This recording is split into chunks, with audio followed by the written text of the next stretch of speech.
La notizia dell'imminente affidamento a privati del parcheggio di Cugnovela, oggi quella del probabile bando per l'assegnazione sempre a privati della struttura del Parco dell'Addolorata. Insomma, pare che finalmente le pubbliche amministrazioni, che fino ad ora si sono dimostrate talora incapaci totalmente, talora accomodando alla meno peggio servizi e gestione, si stiano rendendo conto di qualcosa che diciamo da tempo.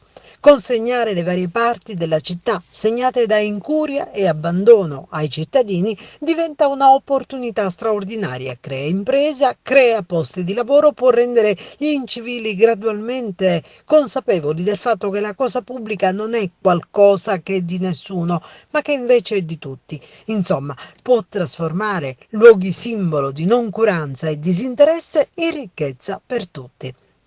Ribattiamo sullo spopolamento, sulla fuga da questa città e dall'intera Sicilia delle migliori e più professionalizzate energie che scappano proprio a causa della disoccupazione determinata anche dall'avere reso infertili e inattive grandi risorse che il nostro territorio possiede.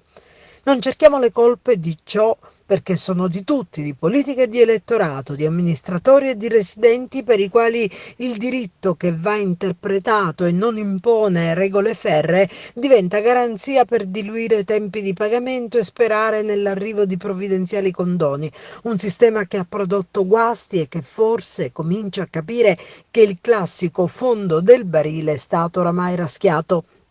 Dunque adesso si attendono tempi brevi per l'affidamento delle due strutture, che non sono le sole a dover rivivere attraverso la gestione di privati, che sottolineiamo significa lavoro.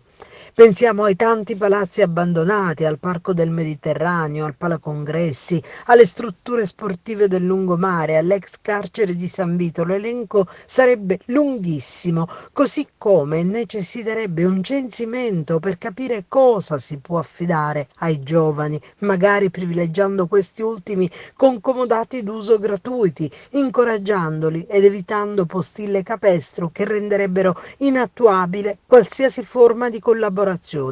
Noi restiamo in attesa di apprendere che tra poco possa essere così.